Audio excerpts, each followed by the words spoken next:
in association with the faster-than-ever Boyle Sports app, with hundreds of pre-live and in-play football markets. Download it now. Boyle Sports. Time to play. I'm prepared to do anything I can to play for my country again. Do it then. What about your start to the game? It wasn't bad, was it? Why should an honest answer be a mistake? How can a modern-day manager not have a mobile phone? Why should he? So, Manchester United, 0-0 at home. Liam Brady just talking there on the television, Kenny Cunningham. All over the place, no energy, no commitment. The atmosphere is dead, and they are not playing for their manager, was his take in that first half. Yeah, I'm not sure about the no energy, to be honest with you. I've seen United play at times when they've been second gear, flat-footed, probably more so at the weekend, the game at West Ham, in terms of kind of walking over the ground, no dynamism whatsoever. I haven't quite seen that tonight, to be honest with you, because they've had to be sharp in terms of the defending at times, because Valencia have moved the ball really well, some really clever combinations. So I think they've been kind of reasonably switched on, kept a reasonable kind of defensive shape. It's been a little bit last ditch, some of the defending. Yeah. But yeah, lack of confidence, absolutely. No doubt about it. The atmosphere in terms of being flat, you sense that. Yeah. And not playing for their manager, well, we spoke about that before the show. You sense that's been the case for quite some time at the football club, and that's the biggest issue going forward in terms of kind of a fracture between the manager and the players. I think as well, you look at this Valencia team working the ball, little combinations, particularly that central area of the pitch and the front three. But I'm coming back again, United's team. I look at Fellaini in that central area. I mean, it's almost impossible to play that type of game, to match yourself up against a team of Valencia's quality in terms of the technical ability, when you play a player like Fellaini in the central area of the pitch, whose main strengths are really staying away from the ball, Joe, and really getting them. Well, it is, and that's not a big slur. Getting himself ahead of the ball into the box and waiting for a good quality delivery into the box, where we know he can be lethal, arriving onto the end of crosses into the box. You can't ask him to get on the ball and play in tight areas of the pitch under pressure. You can't even ask him, when they haven't got the ball, to track runners, dynamic players who are like accelerating over 10, 15 yards, quick changes of direction. So for me, it's a real struggle when he's in there. And I'm going to come back to it again. You've got a £55 million player sat on the bench who looks potentially as if he's the type of player United need. Quick, kind of dynamic player, good technical ability, likes to get forward, up and down the pitch, bit of an all-action type player. And they need to get him on the pitch. I need to see more of him. He could potentially, that player could enhance this team, but he needs to get game time. He needs to get him on the pitch more often than he is at the moment. For me, Fellaini centre midfield does absolutely nothing for this Manchester United team. Yeah, so Fred, as you say, is on the bench watching. It is Fellaini, if you didn't catch the team, Fellaini and Matic and Pogba across midfield. It's 4-4-3, or 4-3-3 rather, with Lukaku and Rashford, and Sanchez is back in the side, as is Valencia. Sanchez and Valencia, two of the players, along with Pogba and Mourinho, seemingly fallen out with of late. Sanchez frustrated with Mourinho's tactics. Apparently, the Sun said that Mourinho has told him he wants him to stop complaining and questioning his tactics. And then Valencia didn't show up to the Derby game last week in the League Cup to watch from the stands, so he was dropped from the West Ham game. Sanchez was brought to the West Ham game and then told to sit in the stands, and all the while you have the Pogba thing going on. So, as I said to you earlier, even if 10% of that is true, it's all very, very corrosive, and it's 0-0 here. I know you're saying Valencia are a good team. They're 14th in La Liga. Yeah. No, but I'd say good team. Pulling up trees either. No, but in terms of, and you can probably see that in terms of their quality in the last third, in terms of that real clinical edge, particularly in terms of quality of the final passing around the Manchester United penalty box, probably hasn't been up to the standard as some of their approach play, which has been very good in terms of being able to work the ball in tight areas, a little combination play in those central areas of the pitch, and work the ball into the feet in the front three. The movement's very good, very aware of the players, head up, playing on the half turn, very easy on the eye. You know, what we've associated with Manchester United teams traditionally at Old Trafford, very easy in the eye, comfortable, little 1-2 touch combinations play, working the ball quickly, 1-2 touch before you're closed down. So that's all been good. But you're right, Joe, when you make the point, ultimately, what's the end product? And from Valencia's point of view, probably hasn't been enough shots on target. Haven't worked the game often enough, but the approach play has been good. Stick in your headphones there. There was something which caught a lot of people's eyes on social media over the last couple of days. If I was Richard Keys, I wouldn't be checking my Twitter account anytime soon. Although he loves it, doesn't he? He loves it. He doesn't care if you're saying good things or bad things. He just wants it. So, Andy Gray Richard Keys and Jason McAteer were on beIN Sports over the weekend, and they were talking about the Roy Keane, Martin O'Neill, Ireland situation. That came up. That's sort of why they were talking about Roy Keane. And then Richard Keys decided to weigh in with his opinion on Roy the player. Yeah, but when you say great players, was Roy a great player? What? He was in the sense of, I'm talking of a Hoddle or a creative type. Do you know what, I'll be honest, I used to think those players are frustrated by lesser individuals. I used to think that, right? Because all these accolades come out about Roy Keane and how he was and Manchester United, all that, and I used to think, like, I don't get it. I used to train with him all the time with Ireland and stuff, and I used to think, like, he's bang average in training, and, like, I just didn't quite get it. And then I remember Mick saying to me, listen, I want you to play centre midfield. I can't even remember who we were playing, and it was me and Roy in the middle of the park, and after 90 minutes I come off and I thought, I know what that's all about now. You give it away, he wins it back. He demands the best from all the players. Yeah, he's all over the park. I was saying. You asked my earlier question so eloquently. Maybe you can this one. But what I'm saying is, he was the phrase "water carrier." No, he was much better than that. He was a magnificent captain and leader. But was he a top player, conductor, orchestrator? Yes, he was a great player. Yes, he was a wonderful leader. But he wasn't a magician in the sense of. See, the argument was. Top players, Bobby Charlton, really struggled to go and pass on what they knew and motivate others because they get frustrated. But Keane was he was that, wasn't he? I think you'd overlook his ability as an actual footballer because of the image that he's got. I think we all look at Roy being someone who was in for the fight and shouting and screaming and pointing fingers. Yeah, he had all that, but he could play as well. He could read the game really well. You know, we never really give it away. Yeah, he wasn't one of these players who's going to spank you 50 yards diag to feet. He had it in his locker to do it, but he very rarely chose that option. He always chose the easy option, or to give it then, to win it, give it to Scholesy. Scholesy would then open up. I'd have him in my team all day long. So would I, and you know I would. But you know what I'm saying? No, he wasn't a Glenn Hoddle. He was not a Gianfranco Zola. He's not an Eden Hazard. No. He wasn't like that. No. Yes, I get you. He wasn't like that. He didn't manipulate the football. He didn't take it and say, right, I'm going to keep this and beat 4 or 5 players and chip it in the top corner. No. I think Souness would have had a pocket in his shorts for him. Souness would have had a pocket in his shorts for him. It's a bit disrespectful. Oh, no, I don't agree with that at all. But he's contradicting himself. He's saying he's not a great player, but then Jason said, oh, he'd be in my best team ever, and Richard Keys came back, oh yeah, he'd be in my team, my greatest team. So he's not a great player, but he'd be in his greatest team.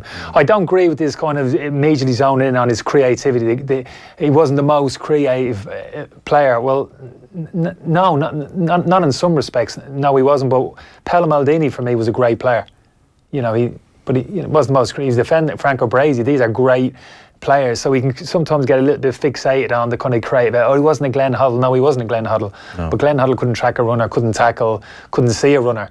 You know what I mean? Couldn't manage a game out of possession of football like Roy could. Couldn't see the pictures as clearly when he hadn't got the ball as Glenn Hoddle could when he was in possession of the football. So there's a lot of different traits. And Roy could do a lot of everything for me. Roy's early career, box to box, getting ahead of the ball, scored goals, disciplined himself to play a different role at Manchester United. It's interesting.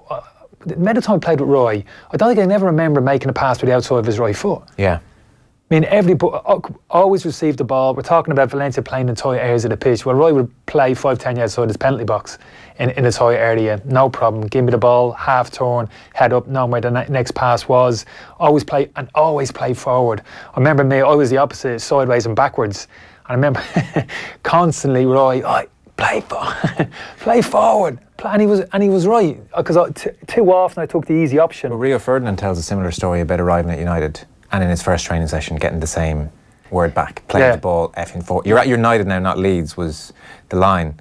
It's interesting that the Keys has overlooked Roy's passing ability to such an extent. Like Wayne Rooney was asked in the Sunday Times, I distinctly remember it was a couple of years ago, who was the best passer you played with?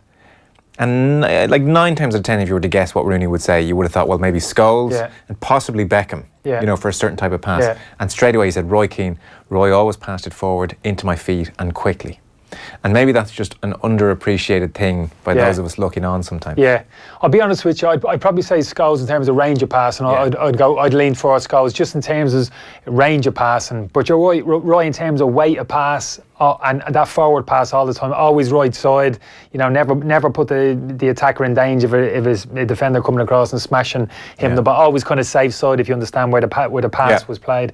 Roy was a brilliant passer, ball, technically far better than so.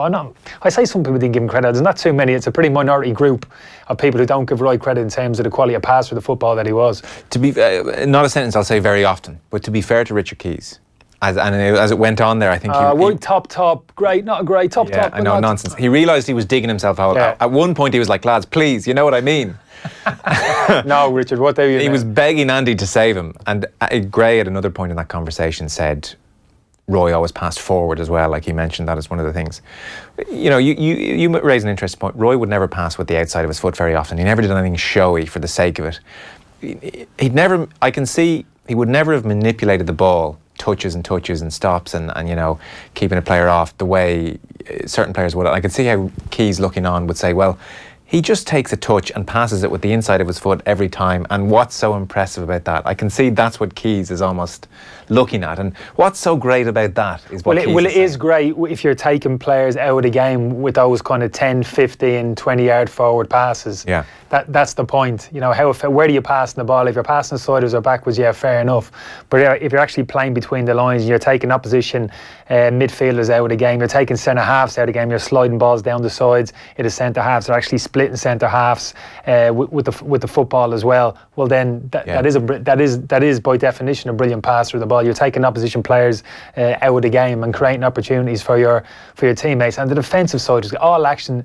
How often nowadays, Joe, do we talk about, do we bracket midfielder? He's a holding midfielder, he's defence. I do it myself, he's defence-minded midfield. He's more of a creative, he's a number 8, you know, he's a number 6. You know, how often do we speak about an actual old-school, modern box-to-box player who really could do anything? He could sit in there and defend, he could screen the two centre halves, track runners, make good decisions, and then get on the ball and be productive in possession of the ball. Not only that, actually get ahead of the ball and influence the game by arriving late inside the box and score his fair share of goals and create goals. And Roy did all that in different phases of his career. He wouldn't have had some of the technical ability of Steven Gerrard in terms of getting the ball down and driving the ball into the top corner routinely from 35 yards. Probably wouldn't quite have had that. Still scored a few from outside the box, don't get me wrong. Yeah. But you know, and this is the stuff that Keys is honing in on. Some of that, you know, the highlights reel.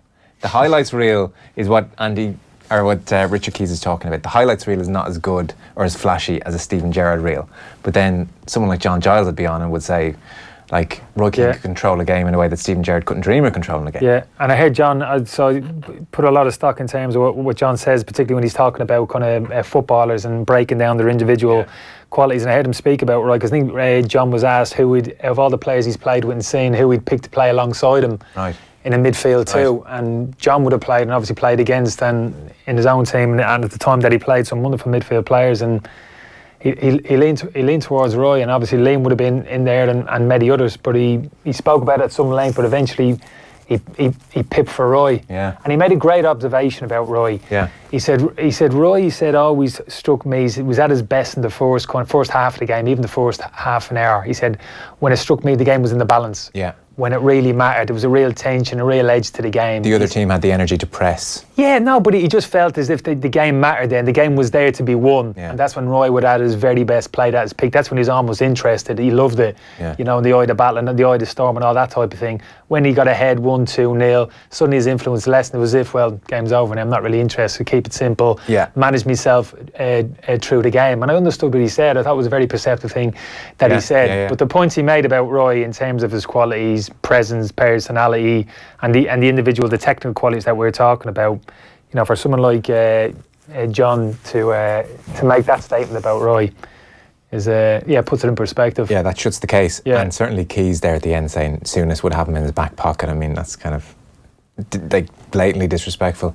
The one thing actually that surprised me, none of what Richard Keys said. Desperate to get Souness out there, obviously, and make a few appearances. Listen, pleading with him. The one thing which surprised me was frankly nothing Richard Keys said. It was that Jason McAteer said that in training, until he played with them in a match in central midfield, in training he thought Roy was bang average. Like Brian Kerr is on record as talking about how the difference in Ireland training when Roy was there and wasn't there, that he was absolutely brilliant in training, would up the tempo by a couple of %. Was he unimpressive in training for you? I don't remember that one way or the other, to be honest with you. I don't remember Roy being absolutely ferocious, going around the place, lunging himself into tackles and stuff. Did he kind of walk into sessions? No, maybe he managed himself, particularly got a bit older. Just kind of managed his energy a little bit. And of course, he found the game so easy at times, Roy, in terms of for what we're talking about. So, no, I wouldn't go one way or the other there. But I think in terms of, it's interesting, Roy being on the training pitch, there was always up the level a little bit from the other players, even subconsciously. Joe, I'd say having Roy there, not kind of, it's an interesting, you never really speak about it, but almost trying to impress. Sure. On a certain level, knowing how good he was, how influential he was, and just trying to say, Roy, I can do it. Even if it was like, yeah, good. Didn't get too many compliments off Roy during the game or in training, but when they came and they were few and far between, good pass, good tackle, begrudging. Yeah. Joe, it meant a lot. 10 foot tall. I'm sure. And that's the shame, really, I think, what Roy, I'm not sure he ever realised how much those kind of words meant to players, how much of a pick-me-up that was to hear the compliment or just get a wink or an acknowledgement off Roy on occasions that, well done. That meant a huge amount to everybody. They say one Roy Keane well done is worth 55 Kevin Kilbane well done. I don't know if is that harsh or that? What does that say? What are you trying to say exactly? I don't know. Kevin Kilbane's a nice man, I suppose. Let's put it that way. Guys, it's still not all at Old Trafford. Sanchez needs to be dropped down to the reserves for a few weeks. He's a bad apple, doesn't care about the team. His head is completely in the wrong place. Interesting you texted that in. Kenny, in the first hour of the show, just made the point he was never so sure about Sanchez as a good move. High maintenance, you feel? Yeah, without a doubt. I just didn't think they needed him. They did need reinforcement that area of the pitch in terms of his qualities, having the likes of Rashford in particular and Martial to operate in those areas of the pitch. Martial in particular developing for me very nicely at the time, improving, getting even better on that area of the pitch. Sanchez coming into the football club for me was upsetting the apple cart. In terms of his personality as well, looks like a player to me, has to be playing every single minute of every single game, and if he isn't, he's not happy. Do you think his legs have gone in any way? There was a piece a while back in the Guardian, if people want to dig it out, making the point that Sanchez has been playing since he was 16 and effectively, certainly in Premier League terms where they had good stats in the last couple of years, did more high intensity runs than anybody else, did more, covered more mileage, played pretty much every minute of every game, and between Copa America and World Cups basically didn't get a break. And the argument was that we looked at his closing year in Arsenal and thought he was sulking when he wasn't in brilliant form, but actually it may have been that his legs have gone a little bit. I mean, it's a theory. I don't think it's obvious, but I think that's a fair argument when you're playing at that high level elite football for such a long period of time, playing so many games.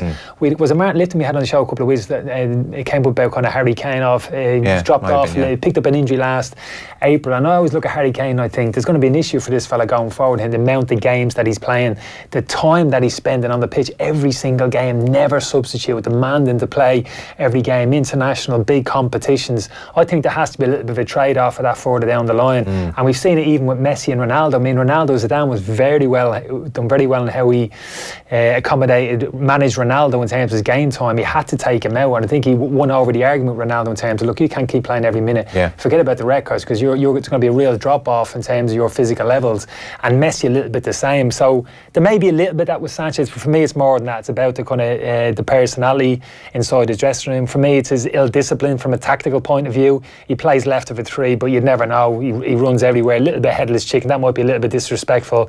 I know he is a wonderful player in some respects, but in terms of the team shape, the team makeup, you can't trust him. You don't know where he's going to pop up. He's standing on other people's toes.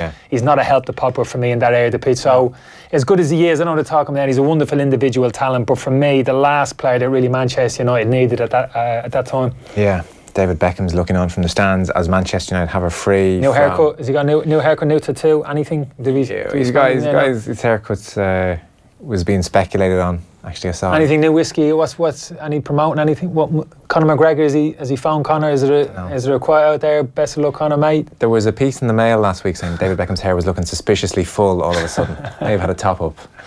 So the reason it cut to Beckham in the crowd is that Paul Pogba has a free kick for Manchester United about 25 yards out, dead centre of goal. It's still 0-0. It's a great position. Here comes Pogba. Beckham looking on. Oof! I mean, it was comfortable for the keeper. He put it on target. Yeah, it's a decent attempt. Difficult one that for the goalkeeper. He can't really lean to one side or another when the ball's quite central to the goal. But it wasn't in the top corner. No, exactly. It wasn't. No, it has to be. Yeah. Before was Martin Lipton. Funny enough, you mentioned him is going to be on the show in a couple of minutes. We'll chat to him about Spurs. They play Barcelona tomorrow. Liverpool, Chelsea at the weekend. You came in today in the office. Sorry, I didn't really talk to you, by the way. I was busy. But wasn't noted. But you came in and said Liverpool, Chelsea, the first Premier League game this season. I really, really loved it and thought it was high quality and good, and just it was the kind of game I think you said that the first game you'd love to you would be tempted to watch it back again, really, to get everything out of it.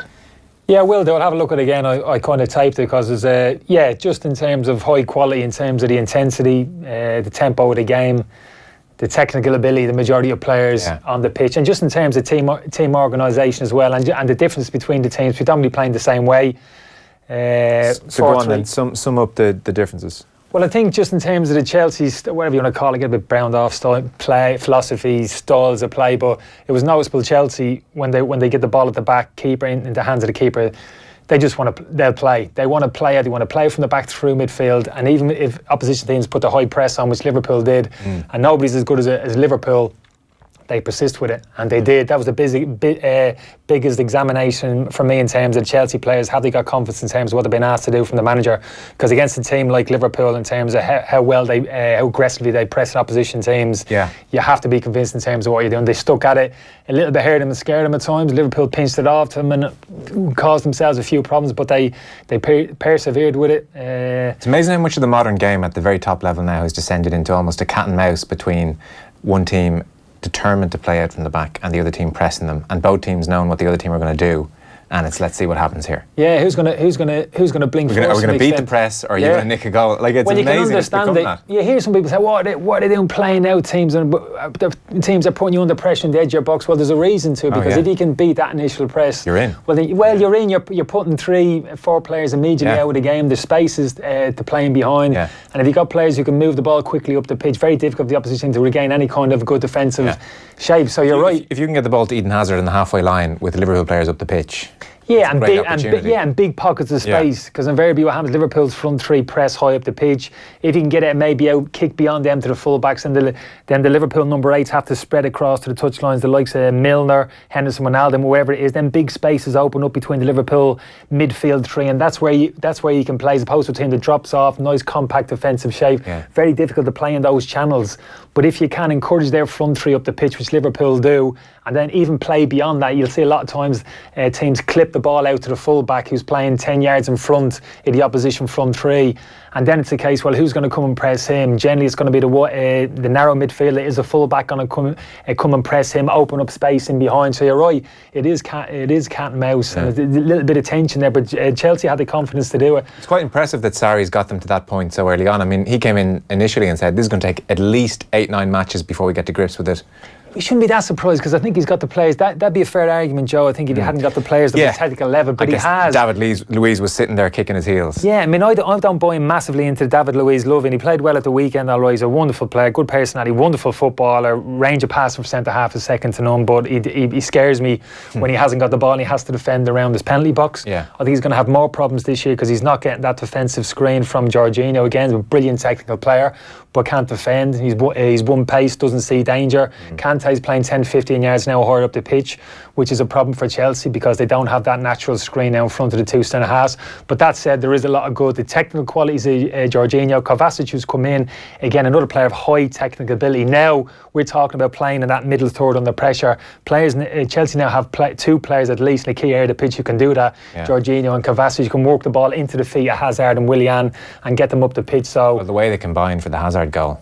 Oh, it was brilliant. Fantastic, wasn't it? Oh, yeah, absolutely. Because one of those misplaced passes on the halfway line there, Liverpool get it immediately, they're breaking, you're spread across the pitch, and they're breaking at the two Chelsea has. We know the problems Chelsea can have at centre half. So, yeah, having the confidence of each other to play 1-2 touch in that area of the pitch, brilliant. And that's why they play, because the end result is you take Liverpool midfielders out of the game, you play beyond them, and you're in. And wasn't it noticeable as well that Hazard trusted them? So Hazard laid the ball off, and he knew the two of them were there, and Hazard turned and took off. And I think he knew one way or another they're going to work something. Well, that's what I'm talking about, because you need Hazard needs players at that technical level. Jorginho's one, but Jorginho at times can be too deep, can be maybe too far away from Hazard at times. It's the other two, so two number 8s. Now Kante for me is not a natural in that respect, so in terms of technical ability, playing on the half turn. He got some wonderful attributes, Kante, but he's tidy in possession of football, but not on the level of Kovacic in terms of being able to manipulate the ball in tight areas and play little combinations. But Kovacic to me has been outstanding because he's closer up the pitch to Hazard, and he's the one linking things into Hazard and into Willian and making them not just easy on the eye but actually effective in possession of the football. So yeah, I like what I'm saying with Chelsea, just as I like what I saw with Sarri at Napoli. They're a wonderful team, very similar. But it's not like Sarri football as this is like revolutionary stuff. I mean 4-3, he's playing 4-3-3. You know, with some number 6 sitting and two number 8s, and he's looking to pass the ball on the ground up the pitch. It's not like revolutionary. You've seen it before. Yeah, exactly. Like, you know what I mean? So when we're seeing Manchester City and one or two other clubs, Liverpool not so much. That's the contrast, because Liverpool for me don't overplay it. Teams put a bit of a squeeze on the keeper, they squeeze, and they're not afraid to kick it 40, 50 yards up the pitch. If the centre halves get the ball, the midfielders get the ball, maybe Henderson in a deep area and the pressure comes, he's not afraid to help one around the corner 30, 40 yards down the channel, turn the opposition centre halves, because that's where the Liverpool front three want to play, in behind, into the space in behind, and Henderson to a certain extent, maybe Ronaldo maybe recognises their small limitations from a technical point of view. So that was the small contrast there, that kind of power I'm talking about. Liverpool back to front a little bit earlier, running power in behind. So that was the kind of contrast which I was really interested. I really enjoyed the game. One last point on that before I go to Martin Lipton. Are you in any way worried about Salah? No, not overly. No, I think the movement's good. In terms of the quality, maybe a little bit of tiredness. We spoke about physical tiredness, maybe off the back of a season, games, World Cup injury, that type of thing. But no, in terms of the player's quality, I think that's undoubted. Even in terms of his attitudes, mentality, probably the most important thing in terms of what you're talking about. I think that's absolutely He's still playing really well. It's just the chances aren't quite going in. He's still playing brilliantly. He's pirouetting all over the place and getting involved. Yeah, and the beauty about this Liverpool team now is nowadays, the fact is, you know what, it doesn't matter. He's having a couple of off days, not quite at it. It doesn't matter, because the quality and the depth and strength of that Liverpool side now means they can carry Salah for a couple of games at 60-70%. Daniel Sturridge, don't shoot. Whoa! Everybody had that moment, I think. So 69 minutes on the clock, still 0-0 at Old Trafford. We're back in a sec. Football on Off the Ball. In association with the faster than ever Boyle Sports app, with hundreds of pre-live and in-play football markets. Download it now. Boyle Sports. Time to play. Bobby's Late Breakfast. Bobby's Late Breakfast is taking to the road, and we're on the food trail. To celebrate the Blas na Hern Food Awards, we're broadcasting from the Dingle Skellig Hotel on Sunday the 7th of October. Dingle will be awash with some of the winning food producers and chefs. We'll be chatting to some well-known Kerry people like Michael Healy-Rae, and we'll be doing all our usual stuff like rolling back the years and the cultural toolbox, but with a Kerry flavour. The event is free, and if you'd like to go, simply log on to newstalk.com/events and register for a ticket. Bobby's Late Breakfast. Live from the Dingle Skellig Hotel on Sunday the 7th of October. On Newstalk. Hope to see you there. Are you a self-assessed income taxpayer? The October 31st pay and file deadline is approaching fast. The quickest and easiest way to file your return and pay your tax is by using ROS, Revenue's online service. It also gives you until November 14th. Register for ROS today at revenue.ie. Avoid a surcharge, interest, penalties and the risk of a tax audit. Pay and file on time. Experience Control GX from Just for Men. The first shampoo with a brain. What makes it so smart? It reduces grey the same way it grows in. Gradually. The more you shampoo with Control GX, the less grey you have. Just use it until you like what you see. How smart is that? Gradually reduce grey with the first shampoo with the brain. Find Control GX in leading supermarkets and Irish pharmacies nationwide. Off the Ball. This is Newstalk.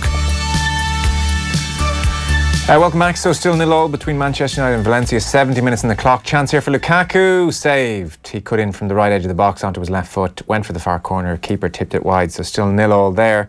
Earlier on we asked you, what year did Roy Evans take over as Liverpool manager after Graham Souness quit? Did Graham Souness quit? I don't think it was a quit. I think it was a... mutual. I don't even think... I think this was back before the mutuals. I think this was a... You're jog on. The answer was, Kenny, what would you say? The 90s. No, come on now. No, I did say I'd have a stab at the decade. 94. 94. Noel Hennebury knew Kenny. Yes. He knew. He's in the running to win a chance to have dinner with Roy Evans, Jason McAteer, Ian Rush at the Davenport Hotel on November 2nd. And if you missed out tonight, you can still buy tickets on liverpoolfc.com/LFC events. So still 0-0 at Old Trafford. Martin Lipton is joining us on the line. Evening, Martin. Good evening. Are you keeping an eye on any of this match tonight at Old Trafford? I'm watching a bit of everything, really. So I've just watched AEK miss an absolute sitter to go 3-3 against Benfica, and on the Gold Show on one of the channels. But United they're just United, aren't they? I mean, they're not. They don't fill you. You can't get excited watching them. Yeah, they're just United, aren't they? Used to mean something very different. I'm afraid so. I mean, there's no life. I thought there was utterly listless on Saturday. It's slightly better today, but you wouldn't say they've been spectacular at any point, would you? You know, they haven't looked like they're going to cut through at will and destroy the opponents. They're just very, very ordinary. Hopefully there will be a bit more life to the game tomorrow. Spurs, Barcelona would certainly whet the appetite. Spurs lost to Inter, obviously, first day out there. Without Eriksen, it looks like, and Dele Alli and Dembele, so that's not ideal. And Vertonghen. Okay, best of luck with that. It's not going to be easy, but I think if you offered Spurs a 0-0 draw, they would walk away and snatch your hand off and wouldn't play the game apart from the gate receipts.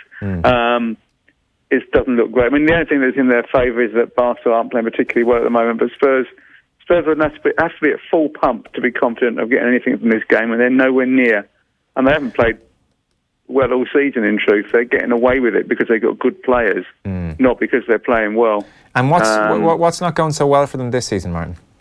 Well, I think they just look a bit flat, don't they? I think they're a bit of World Cup hangover. I think all these injuries are muscle injuries, suggest it's related as well to the World Cup. They just haven't. Ever from the first game of the season, even though they were winning, they won the first three. They didn't play particularly well.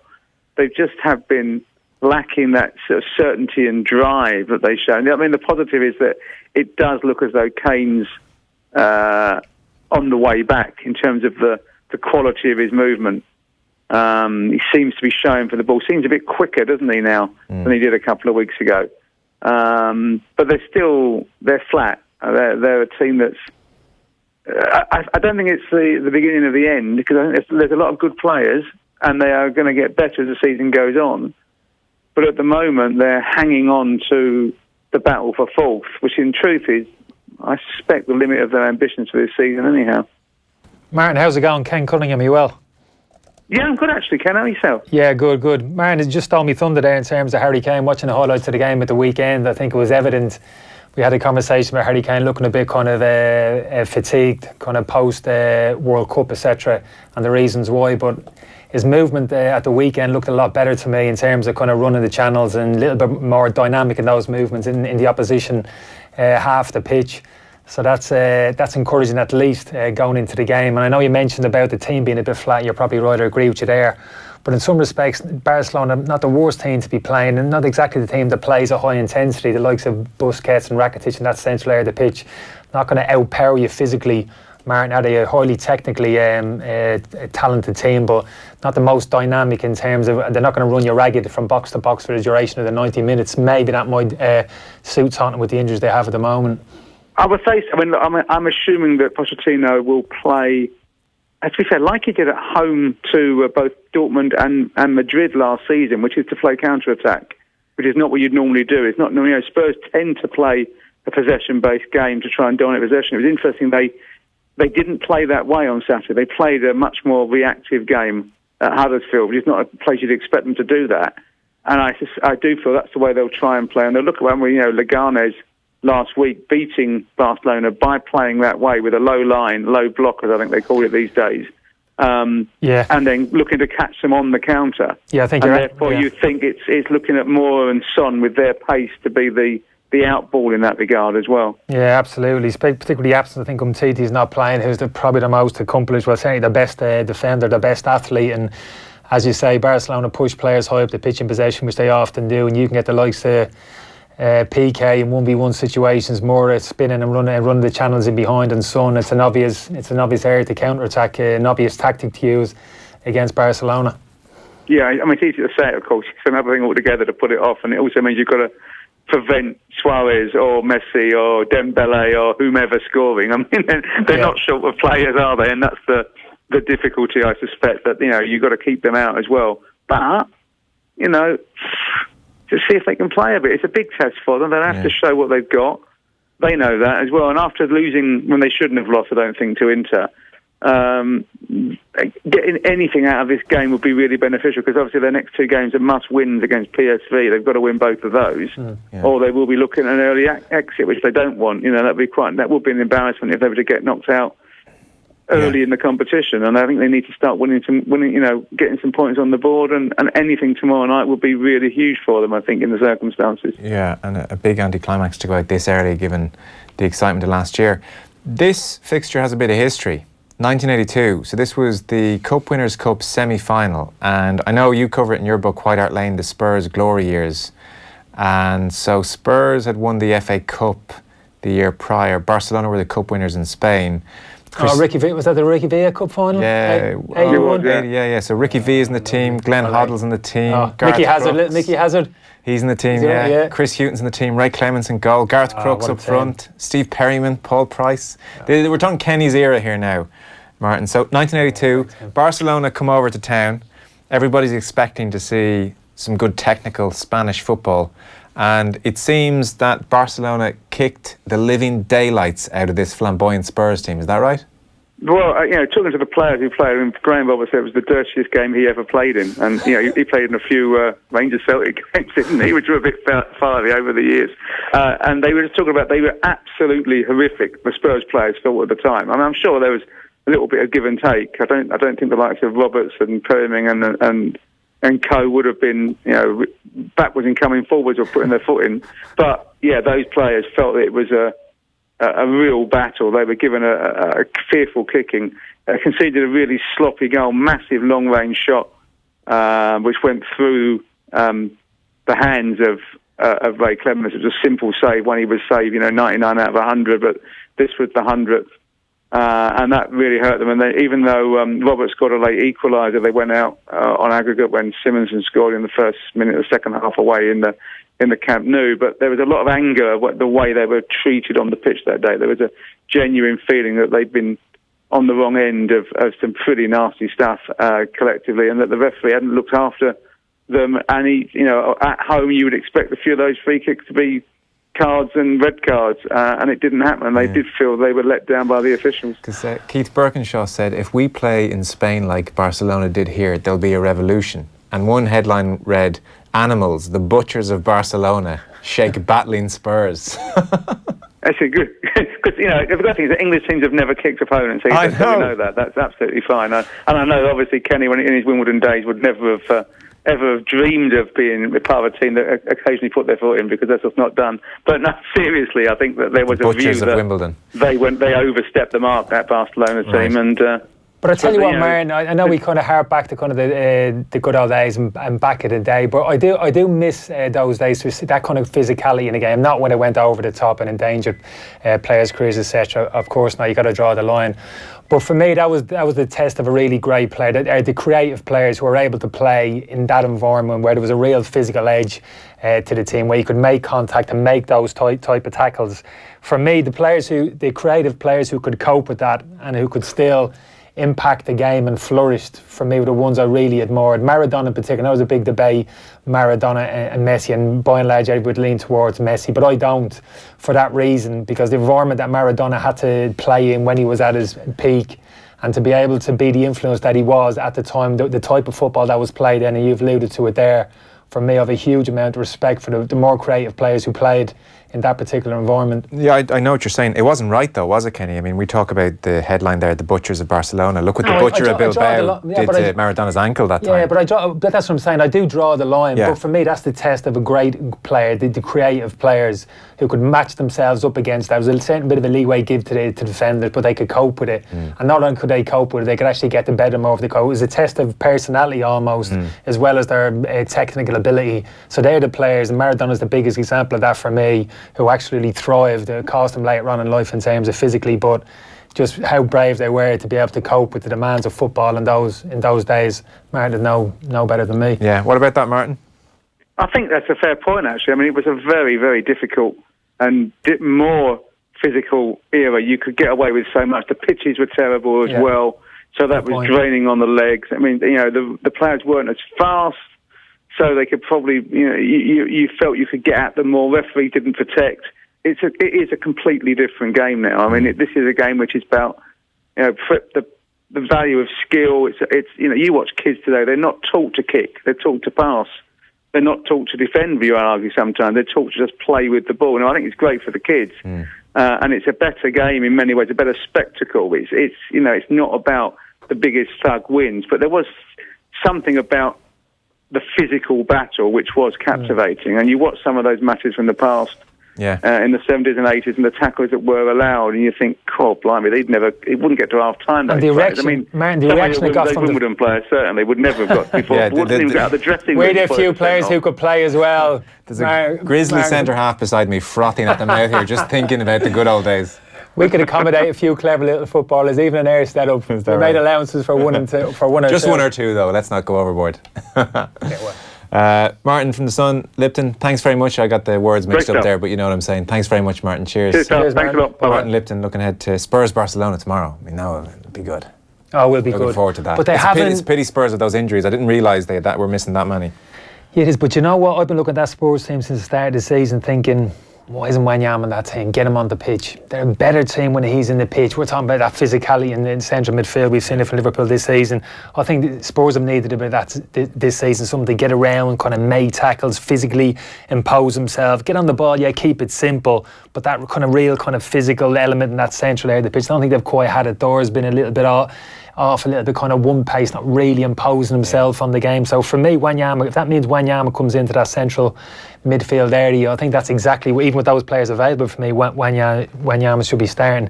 His partnership with Dembele a couple of years ago, Joe, that was as good as anything. We were talking about standout games, the Liverpool-Chelsea game the weekend. I think back Chelsea's championship winning season a couple of years ago when they went to White Hart Lane. Spurs beat them, I think it was 2-0. Dele Alli, couple of balls from Ericsson, back post, arrive and lay two headed goals, I think it was, on the night. But the battle between Kante and Matic for Chelsea and Dembele and Wanyama was absolutely ferocious.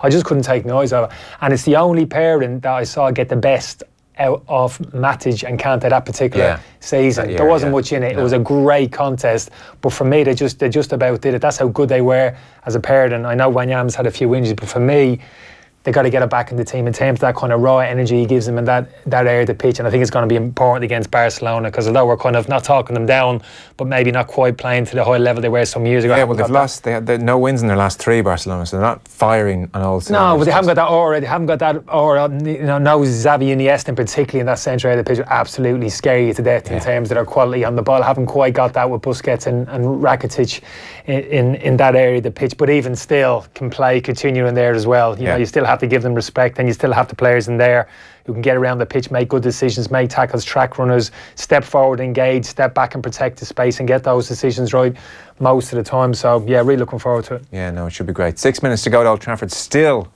0-0. Back in a second. Off the ball on News Talk.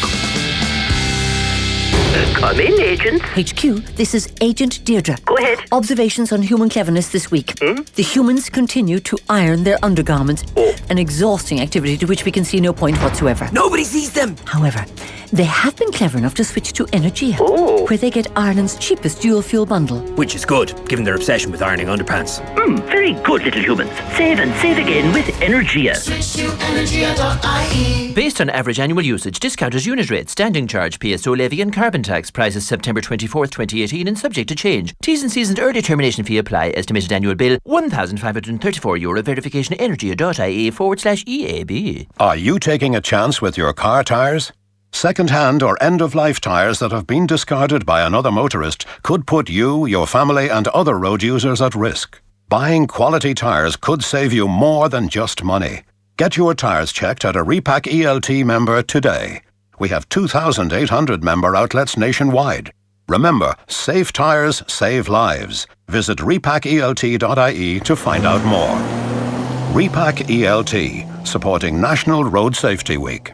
Buying stuff on AppliancesDelivered.ie just got a whole lot easier thanks to our friends at Flexify. Because now the qualifying spend is just €500. And you can bundle stuff together. Maybe get a new washing machine or dishwasher, plus a new TV. Whatever you fancy. Or go all out and get up to €15,000 finance approved in minutes. Flexify. Check it out at AppliancesDelivered.ie. Fees, terms and conditions apply. Subject to minimum purchase amount, credit assessment and approval. See AppliancesDelivered.ie/Flexify. Are you a self-assessed income taxpayer? The October 31st pay and file deadline is approaching fast. The quickest and easiest way to file your return and pay your tax is by using ROS, Revenue's online service. It also gives you until November 14th.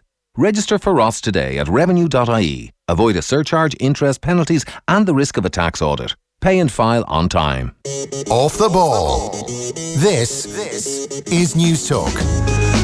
So we're into the last few minutes of the show, and they're into the last few minutes at Old Trafford. This game ending slightly later than planned due to traffic at the start. It was delayed by 5 minutes. Luke Shaw, who topped their sprint list at the weekend against West Ham with 13 sprints, is swinging one into the area, and it's a header and it's over the bar. Lukaku, chance. Should do better.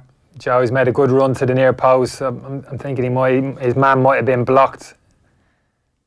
Not an easy header. Maybe he's just beyond the near post. Maybe has to slightly reach for the ball behind him, Joe. Yeah. But there's no Valencia defender near him. You'd expect him maybe to put it on the target at least. They haven't created too much, like you're saying, from general play, kind of set pieces, and certainly crosses into the box. Look, as it usually does, with kind of 10, 15 minutes ago, Old Trafford, when they've been banging on doors, struggling to create opportunities, the best way in. Yeah. So I mentioned the sprints. We mentioned it earlier in the show. At the weekend, they were the lowest sprinting team of the entire Premier League. 59 sprints in total, compared with 154 made by Liverpool, who topped the list. Huddersfield also had over 100, 125. Arsenal had 122. Chelsea had 119. So United had 59, and Wolves in 19th had 75. West Ham had 81. Burnley 84. So just grim. You didn't interest me in the first few minutes of the show when I just mentioned it to you. You were saying, and a lot of that comes down to the real kind of unglamorous sprinting 10, 15 yards just to close the opposition midfield when they have possession, that kind of stuff. Just the general energy about the team wasn't there. Well, that's right, because when you look at the West Ham at the weekend, Joe, you look at maybe the West Ham central defenders in possession, no real pressures, United backing off, and there's no pressure on the ball there. You can't really, it's hard to force turnovers when you got your front three, whoever it is, like pressing opposition fullbacks and centre halves, and to press, you got to run. Well, you got to run quick. Lukaku sprinted 4 times all match. Yeah. But then that's a collective thing for me. Like, if he's got no confidence. Out at the start of the game, back in for half time, back out after half time, and back in full time. Oh, no. But I tell you what, as a centre forward job, you press, you sprint to the centre half, first 5 minutes of the game, the ball gets played around you, and your mates look foolish, you look behind you, nobody's followed you. You're not going to make that run 2 more after that. Would you? So, say this finishes 0-0, or worse, Valencia nick a goal. It's another dreary, drab, atmosphereless day at Old Trafford, where this team of brilliant players technically can't create very much. I honestly think if I managed Man United and said, just go out and do whatever you want. Yeah, but the frustrating thing with this, they would create more. Yeah, but the frustrating thing with this Manchester United team, if you look at that team and thought, that's a rubbish team. That's as good as you can get out of them. Yeah. I could understand it, but there's more to come from this team, Joe. All you can ask as a manager is that, look, just get the best out of what you've got available to you. You might be short 1 or 2 areas, but just mould them as a good cohesive unit and just so you can get them to function at the best of their ability, whatever that is. Hand on heart, you can say, look, and there's some real quality sprinkled throughout that Manchester United squad, and I think it's too late now. It's almost too late now for Mourinho to tap into that and get the best out of them, because to get the best out of your players, for me, it's got to be a healthy relationship, a healthy respect between a manager and the vast majority of the squad. I don't think that's evident at the moment. 3 minutes of out of time. Richie will give you the exact full time on the 10 o'clock bulletin. Before I go, I should mention we have teamed up with Vodafone X to fuel your passion for sport by giving you the chance to join the Off the Ball team for a week. So exciting times. You'll get to see what happens behind the scenes of a show, attend a press conference, help a match report, and even feature as a co-host of a show. If that wasn't enough, you'll receive an iPhone 8 with a year's subscription to Vodafone X Sport, giving you access to 7 dedicated Sky Sports channels. What are you waving at me for? Oh, I was going to say that's how I won this. Won a prize to co-host the show. You replace Kenny Cunningham for a week. To be in low bar with a chance to win, submit your demo tape and details to offtheball.com/Vodafone X. That's us done this evening. Kenny, the good news is back in tomorrow night. We'll have Spurs, Barcelona. We'll see if Manchester United rescue this game. Matt Williams, Keith Wood on Wednesday Night Rugby as well. Tom Dunn is on the way. Good luck. Says, what did I do wrong? Well, just too large fully committed to the goal. That's a free to Manchester United.